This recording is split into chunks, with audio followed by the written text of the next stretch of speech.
കിഡ്സ്കേപ്പ് child development centre Sreenarayanapuram പള്ളിനടയിൽ പ്രവർത്തനം ആരംഭിച്ചു. ശാരീരിക മാനസിക വെല്ലുവിളി നേരിടുന്ന കുട്ടികൾക്ക് പിന്തുണ നൽകുകയും അവരെ സമൂഹത്തിന്റെ മുഖ്യധാരയിലേക്ക് കൊണ്ടുവരുന്നതിനുമായി കിഡ്സ്കേപ്പ് ചൈൽഡ് ഡെവലപ്മെന്റ് സെന്റർ ശ്രീനാരായണപുരം പള്ളിനടയിൽ പ്രവർത്തനം ആരംഭിച്ചു. ശാന്തിപുരം സാഹിബിന്റെ പള്ളിനടയിൽ കിഡ്സ്കേപ്പ് ചൈൽഡ് ഡെവലപ്മെന്റ് സെന്റർ എന്നൊരു പുതിയ സ്ഥാപനം ആരംഭിച്ചിരിക്കുന്നു. ഭിന്നശേഷിക്കാരായ കുഞ്ഞുങ്ങൾക്ക് വേണ്ടി occupational therapy, behavioural therapy, remedial therapy, speech therapy എല്ലാം നമ്മളുടെ സ്ഥാപനത്തിൽ പ്രവർത്തനം ആരംഭിച്ചിട്ടുണ്ട്. അതായത് ഫിസിക്കലി മെന്റലി ഒക്കെ പ്രോബ്ലം ഉള്ള കുട്ടികൾ, അതായത് autism, ADHD, down syndrome, developmental delay, learning disability, അങ്ങനെ ഒട്ടനവധി അസുഖങ്ങളുണ്ട്. അതിൽ കുട്ടികൾക്ക് വേണ്ടി occupational therapy, behavioural therapy, remedial therapy, speech therapy തുടങ്ങി എല്ലാവിധ ഒരു മൾട്ടി ഡിസിപ്ലിനറി അപ്രോച്ചായിട്ട് ഉള്ളൊരു സ്ഥാപനമാണ് കിഡ്സ്കേപ്പ്. സാഹിബിന്റെ പള്ളിനട സെന്ററിന് പടിഞ്ഞാറ് വശം ആരംഭിച്ച കിഡ്സ്കേപ്പ് ചൈൽഡ് ഡെവലപ്മെന്റ് സെന്ററിന്റെ ഉദ്ഘാടനം E.T. ടൈസൺ മാസ്റ്റർ MLA നിർവഹിച്ചു.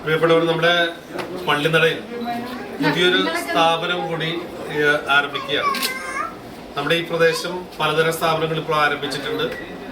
ഒരു ഗ്രാമാന്തരീക്ഷത്തിൽ നിന്ന് മാറി കുറച്ചുകൂടി ഉയർന്ന അർത്ഥത്തിലേക്ക് ഈ പ്രദേശം വരികയാണ്. അപ്പോൾ അതുകൊണ്ട് തന്നെ ഇവിടെ നമ്മുടെ ഈ സ്ഥാപനം ഉദ്ഘാടനം ചെയ്യപ്പെടുമ്പോൾ തീർച്ചയായും പൊതുജനങ്ങൾക്കും നടത്തുന്നവർക്കും നല്ല പ്രയോജനമുള്ള സ്ഥാപനമായി മാറട്ടെ എന്ന് ആത്മാർത്ഥമായി ആഗ്രഹിച്ചുകൊണ്ട് ഔപചാരികമായി ഈ സ്ഥാപനത്തിന്റെ ഉദ്ഘാടനം എല്ലാവരുടെയും അനുഗ്രഹത്തോടു കൂടി നിർവഹിച്ചായി അറിയിക്കുന്നു.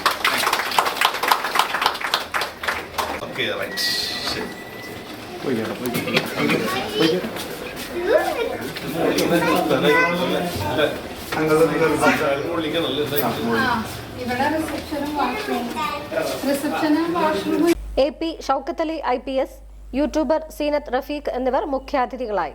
ശ്രീനാരായണപുരം ഗ്രാമപഞ്ചായത്ത് president MS Mohanan, ward member Noushad, doctor Sayyid, doctor Najmuddin, professor KA Siraj, Shukkur Kannezhuthu, occupational therapist Hasneem എന്നിവർ സംസാരിച്ചു.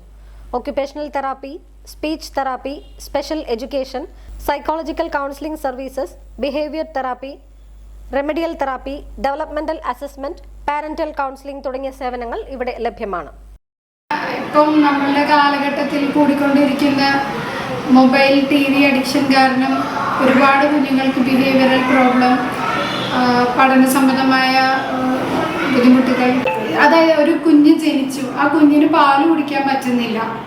അപ്പം അത് ആ കുഞ്ഞിന് വേണ്ട ഓറോമോട്ടോർ സ്റ്റിമുലേഷനായി നമ്മൾ കൊടുക്കും. അതായത് കുഞ്ഞിന് ഒരു ഇപ്പം NICUലോ അല്ലെങ്കിൽ റൂമിലോ ചെന്ന് നമ്മൾ മോണയ്ക്ക് മസാജ് കൊടുക്കുന്നു. അങ്ങനെ നമ്മൾ കുഞ്ഞിനെ റെഗുലർ റുട്ടീനിൽ അസസ്മെൻറ്റും കാര്യങ്ങളും ചെയ്ത് ഏർലി ഇൻ്റർവെൻഷൻ എന്ന് പറയും. നമ്മളിവിടെ ഒക്യുപേഷണൽ തെറാപ്പിസ്റ്റ് ഉണ്ട്, പിന്നെ remedial therapist, speech therapist, behavioural therapist. പിന്നെ ഒരു കുഞ്ഞിനെ വന്ന് ആ കുഞ്ഞിന് വേണ്ട ഫസ്റ്റ് നമ്മളൊരു ജനറൽ അസസ്മെൻറ്റ് നടത്തി കഴിഞ്ഞ് ഓരോ ഡിപ്പാർട്ട്മെൻറ്റിലേക്ക് റെഫർ ചെയ്യും. എന്നിട്ട് കുഞ്ഞിൻ്റെ കണ്ടീഷൻ അനുസരിച്ച് നമ്മൾ തെറാപ്പി കൊടുക്കാനാണ് ഉദ്ദേശിക്കുന്നത്.